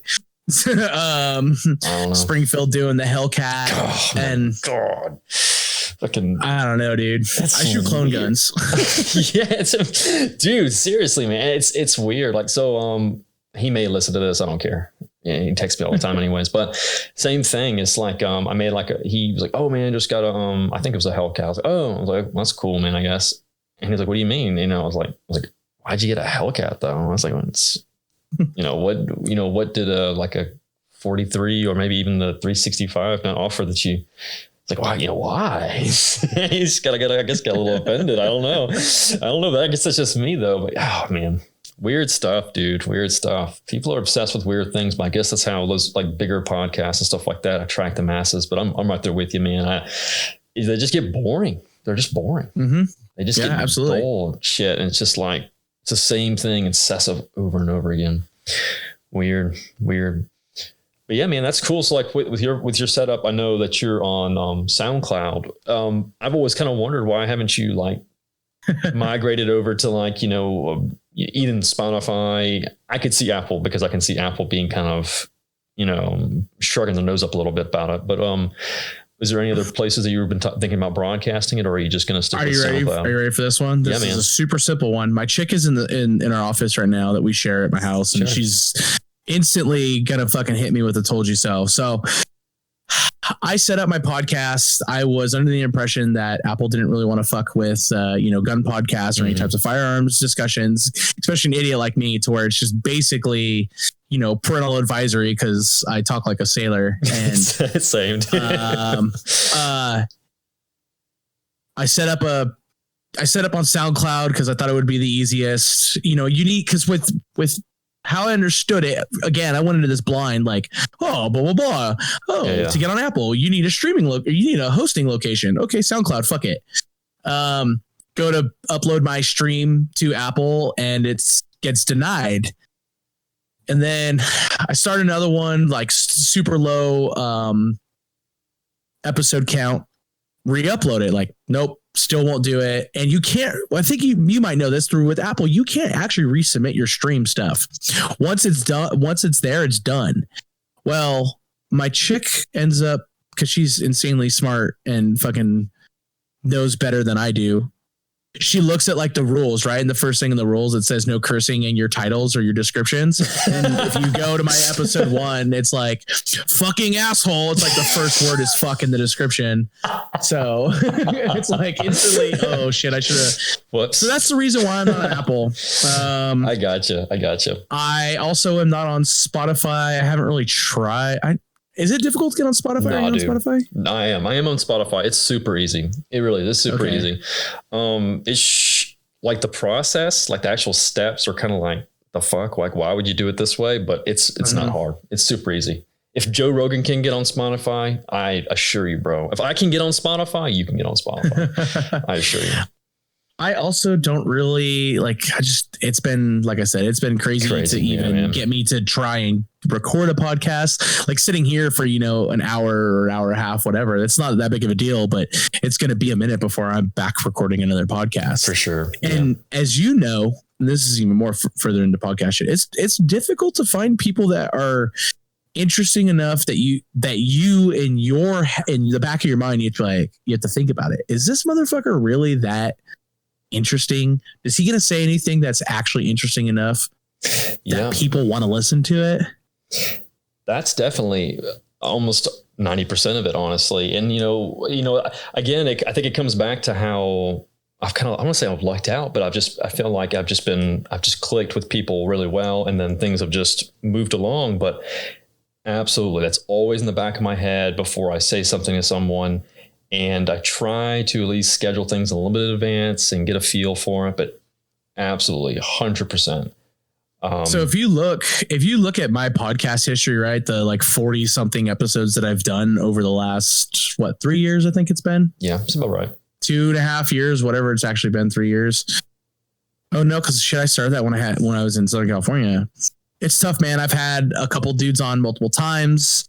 When I was trying to keep up with it, I would have my buddy Tristan on often enough, and he has some pretty fucking ridiculous outlooks on life. But it's tough, man. Like I had Kevin Birmingham on from Q. Mm-hmm. That was crazy at the time. I had Mike Allen, who at the time was the president CMO of Noveski, which I have a relationship with him. But dude, it's tough. It's tough because I get in that loop of just talking about the same shit. What do you want to talk about? Guns and bags. It's like, okay, it's weird, man. It's weird, dude. It's weird. It's like, there's like people that I want to have on, but I realize that if I do the same thing, like what you just said, I'm basically just regurgitating information, discussing, this topic or this product. And it's just like the same thing over and over again. So you have to break that stuff up or schedule it out, separate it a little bit. But yeah.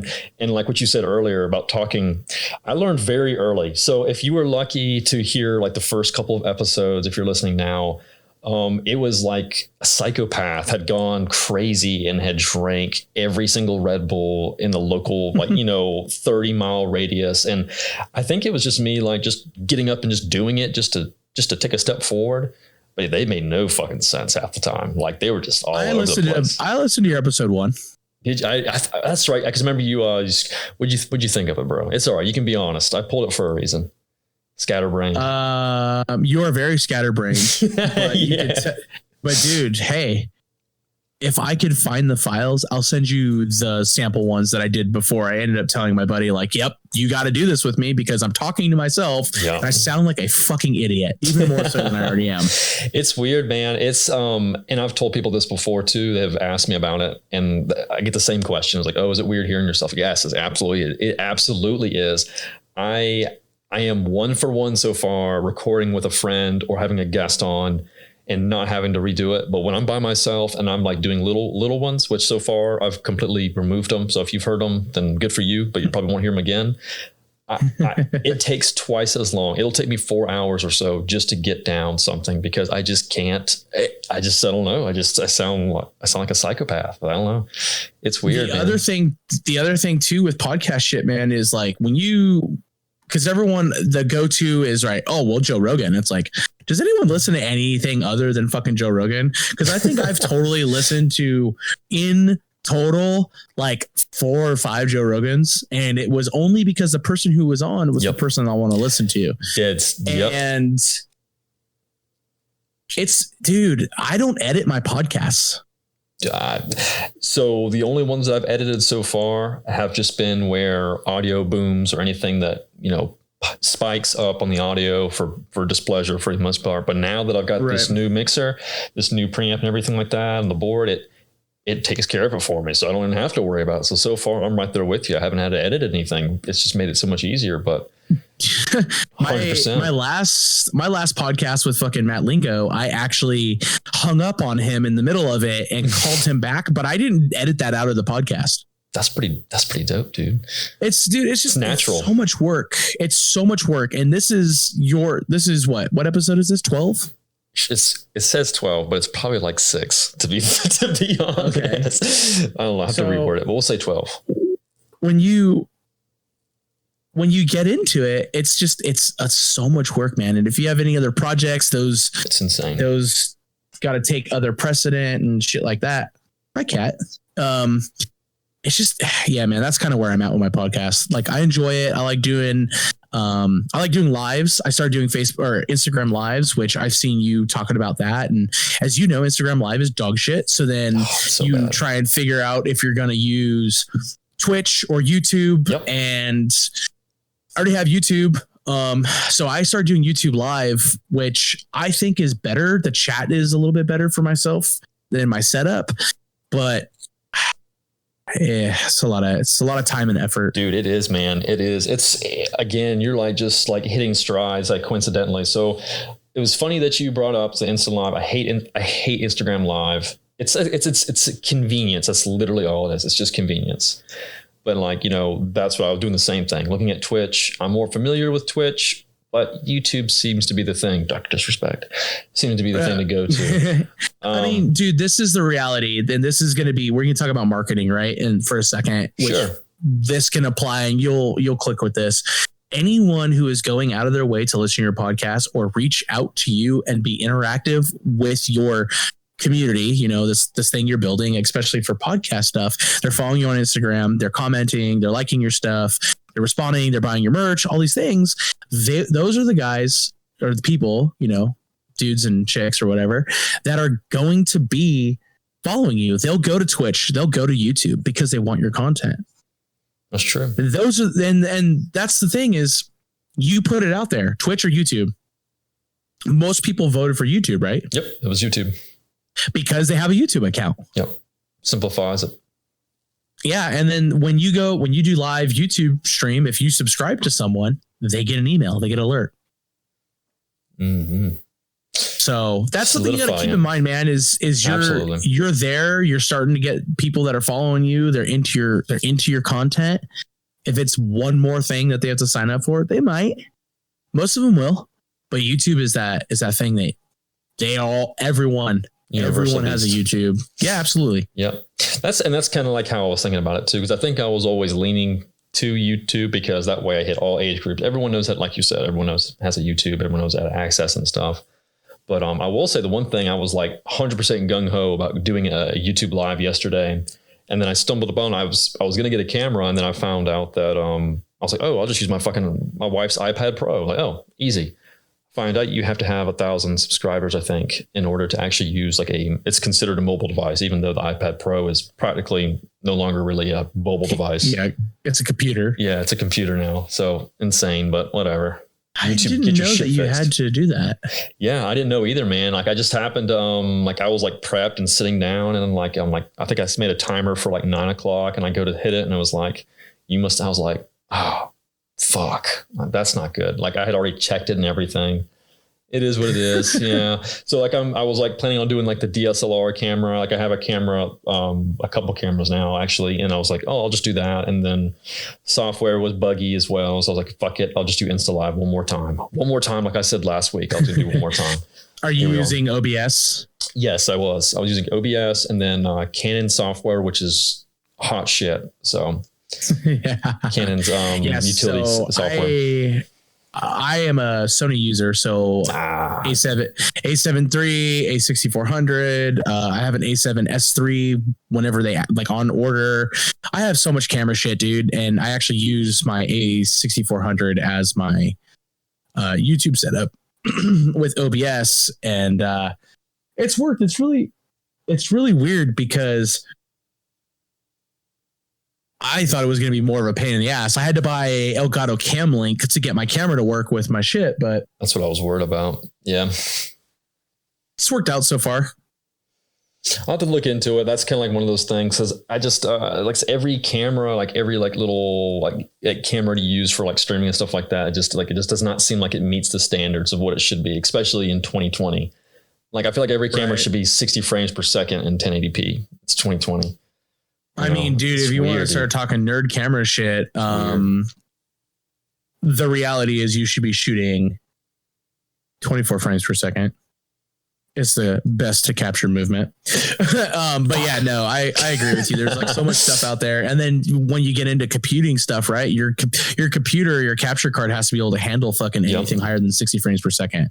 Yep. And then on top of that, and then all the RAM and everything like that for processing, especially like with editing and all that stuff as well. And, I'm not sure how much it takes part in streaming, to be fair, because I haven't researched it quite enough. But yeah, you're absolutely right. Damn. 20 frames. Fuck. 24, dude. 24. That's where you want to be. Fuck. It looks the best. It's the most cinematic. Now I know. I'll be right back. Yeah. Pull up my fucking phone real quick. Yeah. That makes things a little easier. I feel a little better now. Damn, dude. Yeah, I guess I forget it's not a fucking video game, so I don't need 200 fucking frames. That does make sense. Yeah, you don't need that super gnarly refresh rate. Yeah, that does make sense, dude. Well, let's get out. Let's jump out of work. Let's just bounce out. We're already we're pushing 1:30. You got shit you need to do. You're probably fucking hungry because we're on East Coast and you're on West Coast. Man. I know, but I know deep down you're like, man, I'm really fucking hungry. I'm ready to fucking wrap this bitch up. So, outside of work, the one, I know you do a little bit of photography, and we're not going to talk. I don't want to talk about shooting. We talk about shooting enough. I know you do cycling though, which I think is really cool. That's like something I wanted to do. So, what's some outside hobbies that you've been really digging or just bouncing in around right now? Oh, okay. So currently right now, world shuts down end of March, beginning of March, whatever it is. Sure. It's really crazy. So I used to be super into cycling, road, mountain. My background is my preferred bike to be on is a BMX bike. As you get older, you find out that your ankles don't work as much. Previous injuries don't allow for your body to work as well as it should have. Right. Am I 31, Jackie? I'm 31. My body sucks and my ankle doesn't work because of, a work-related industry or work-related injury, not industry. Wow. I'm nah, man. It's because you're hungry, bro. It's because you're hungry, man. I know. So, dude, I got injured. I stopped riding and then basically was unsure if I was even really going to be able to recover for walking fully. And then I got into lifting, oddly enough. And fast forward 2020, on and off lifting and on and off riding bikes. Skate parks are closed, all this other shit. Well, I'm very fortunate enough to know a handful of people in the cycling industry still. So I bought a couple of bikes, mountain bikes to be specific, because riding road is a death wish anywhere. Because people are shitty at driving. So I got back into riding mountain, full-fledged, got back into it. Love it. It's been something that I really enjoy. And it's the closest thing to BMX that doesn't require me to get a ticket for breaking into fucking, a school riding a ledge, because that's where all the good ledges are, or getting a ticket for public, destroying public property. And Vegas has been really awesome, minus the 113 degrees during the day. But there's a lot of trail networks out here, dude. And I don't think, to kind of touch more down on this too, is I don't think a lot of people, especially gun guys or dudes that, they all complain about how expensive guns are. If you think that a SR-15 is expensive and then being able to feed it or putting an optic and a laser and all these other things, if you think night vision is expensive, wait until you start riding bikes. Those prices for the shit you actually want to ride, if you're a semi-serious person and you understand how things work, bikes cost the same price as cars. No, it's insane now. It is. It's insane. Like I think people, like you said, gun guys, like they forget that there's other hobbies that are out there, but also absolutely additional hobbies that are crazy fucking expensive, if not more expensive. Yeah, it's insane. It's that shit adds up. It's across the board. Like right now, I don't think I've got anything. I guess the most recent thing has been the PC, and that's like a whole building process. But like same thing with gun parts, the price of that shit went up like insane amounts, like insane. Like I was lucky on it, but man, it's like, you know, it can get up there, recording, audio, and anything really. I mean, cameras. Plus too, dude, you got to remember, like with the COVID shit and the world being closed, you know, most people, it's either you're outside, you're doing outside shit. So anything that you could buy at REI or a bike shop or like bikes, that was a big one, right? Is getting back into bikes. You go to the bike shop and you start thinking about, you know, a little bit of the economic stuff that was related to it. Is most people got $1,200. A $1,200 bike is starting to get into cycling. That doesn't include a helmet, doesn't include all the other shit you need, pedals, shorts with pads in them and stuff like that. So all these people that were going to get into a bike, you know, they bought a $1,500 bike because that's what they can afford. The guys who were buying $1,500 bikes, those are all gone. So they started buying $2,500 bikes. And then you get higher and higher and higher. So if you're interested in this, and you know, anyone's listening for this, go to Specialized. Go look up Specialized bikes. Go and look at the pricing. Look at S-Works. Look at the pricing of an S-Works.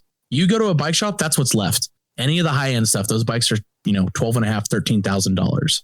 That's what's on the shelves, because anything below that was still within reach for most people. And that price jump a little bit more to each tier. Those bikes are all gone. You go to REI, if you've been to REI or any of these other places, you know, outdoor places, kayaks are gone. Running shoes don't exist. Fuck rock climbing. Who's into rock climbing? Most dudes got into bouldering and all that shit because it was available. It's insane. It's like there's like, that's why I tell people all the time, like there's definitely pros and cons to everything that's happened. So like pros, I think people were able to rediscover, find a new hobby or find something new and refreshing, get outside more. Like you said, just like getting back into cycling and stuff like that, and people revisiting old hobbies because other stuff is you know, just unavailable for the most part. Man. But definitely the other one that was super gnarly is weights. I don't know if you've seen how expensive weights are right now. I haven't, because I've had like this crazy collection that I overbought like a couple of years ago. So I haven't had to, but I think a buddy was telling me about how expensive plates were now. Like you just can't get them. They don't exist when it's worse than, you know, for comparison for firearm shit. It's like Spiritus or Faro or any of these companies, or dare I say even my own shit, is once it goes up, it's gone. With weight stuff, you gotta, like, most people don't realize, like, you want to build a home gym, it requires a lot of stuff. John and I'm very, very fortunate. John has a buddy who opened a gym. Shit happened. Beginning of the year, we all know, dude had to close his gym, and John was able to buy plates from him. We had like 500 pounds, which is for most people, that's a lot of fucking weight. But once deadlift party starts to happen, you know, 500, that's the end of the road. And it's the start of the road for a lot of other guys. Dude, I bought a barbell yesterday, and this kid bought it, never used it. The bar he wanted shipped, so he sold it to me. I think I paid $50 over retail, but dude, there's guys, if you go on Craigslist, that are selling, you know, shitty dumbbells, the ones that break from Walmart, for $250, $300 for 65-pound dumbbells. That's not a thing, dude. It's insane, man. People are, they're nuts like that. I guess that's the downside to everything. You know, you have like this lunacy. So I'm a big weightlifter. And I don't really discuss it too much. Well, let me say that I was a very big weightlifter. We'll put it like that, because I'm not as avid as I used to be. I need to be more, but I haven't. So with you already said deadlifting, so you've already hit one of my key points. What kind of lifting are you doing, man? Are you doing like more traditional weightlifting like John, or are you doing like the power lifting, like the 3 compounds? What are you getting into? So my biggest thing was I've always been a bigger dude. And when I found the gym, I never got smaller. I just got bigger. Right. Sure. Dare I say thick? Icky. 2 C's? Thick fit, apparently, or 3, depending on what on how shitty my diet hasn't changed. So powerlifting has always been a thing that I enjoyed. I don't have any plans on competing or, getting into a singlet or wearing wraps or any of that shit until it might benefit me. So now that I have the ability to lift at my shop, it's 7 p.m. Gonna go do fucking deads tonight. Like, dude, I'm looking for a deadlift bar right now. That's the next purchase that I get. But deads and squats are my shit. Bench is the shit. Like last time I benched serious, I benched with TJ at a 24-hour fitness or John in Vegas and felt some shit and my shoulder's still fucked up. Yeah, and so it's funny that you bring, again, that rambling is kicking back in, but yeah. So same thing. So powerlifting was my thing. It was kind of like one of those things where I just got good, but squatting and deadlifting, same thing. More or less, it's not necessarily because I'm a big dude, but it's because I'm lower to the ground. I'm a shorter guy. So it's easier for me to hit depth, hit really low depth in squats. And then it's really easy for me to do pulls because I don't have fucking far to go. But yeah, man, I'm right there with you. Same thing with benching. I found out how much mobility I lost from bench pressing when I started weightlifting more traditional stuff, like, cleans and snatches, and like same thing, I can hear my shoulder pop if I rotate a certain way from bench pressing. Oh man, it's crazy. Yeah. John was trying to get me to do, he was like, dude, you want to learn how to do snatches? I'm like, nope. I'm not interested in any of that shit. I don't need weight to go over my head. Well, that's exactly what my wife said. She's like, that just seems like a really dangerous way to lift weights. And I think it was just because I was bored at the time. And so, but it's just such a motherfucker to do. It's so much training, but I went to one, it was actually, and I think I'm going to try and get him on soon, but I'm waiting for a new mic because, mics are no longer in stock anywhere. Yeah. But so he's a former Olympic athlete and he's a former weightlifter. So I go to him to get help and let him kind of break some stuff down, fix some stuff. And then and basically tells me, yeah, you got no fucking mobility and you can't, you're fucking inflexible for the most part from basically powerlifting. And he tries to pull my arms back and there's nowhere, I just can't do it. And he's like, yeah, see this right here? This is a problem. You can't snatch if you don't have any flexibility. He goes, would you do bench press a lot? It's like, yeah, bench press a lot. Every power lifter likes bench pressing, squatting, deadlifting. Is like, well, yeah, bench press fucked up your mobility. So it's just pretty funny. But yeah, man, totally agree with you on that one. I love bench pressing, but it can be kind of motherfucker. Good stuff, dude. Well, we'll go ahead and wrap it up, man. I know you got stuff to do. You got some deads to hit, bro. You got some deads to hit. Let's go and get those fucking deadlifts in. Wrap it up. So where can they find you at, man? If they already know where to find you at, but Superior Defense on Instagram, superiordefense.com. Where else? Let's talk about House Party. So I don't own superiordefense.com. That URL is like $26,000 right now. Motherfuckers. Some little fucking nerd do that? Some little nerd steal it? Oh, it's just something beforehand. Just because it has defense in the name. Yeah. So my personal is G Troop Corey for Instagram, Fortknox Podcast for the podcast if you want to hear me talk about shit that you don't care about.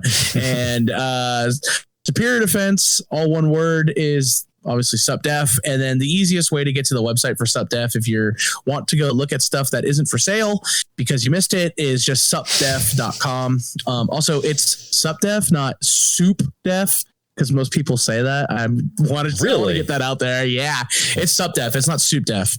I don't really care either way, but yeah, it's just supdef.com or superior-defense.com, which is my favorite because I have to explain to some people what a hyphen is. It's a minus. It's a minus. Superior-defense.com. You hit all the strides, dude. Sup and hyphens. Damn, dude. Awesome, man. And House Party Distro as well. Awesome.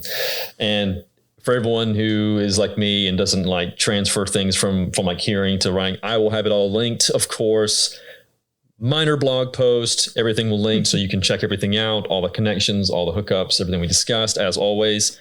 Again, I cannot say enough. Thank you so much for getting on. This has been a pleasure. I hope to get you back on again when some cool drops or you got some new cool product out. Thank you again, man, so much for jumping on. I appreciate it. Man. Anytime. And that is it for episode 12.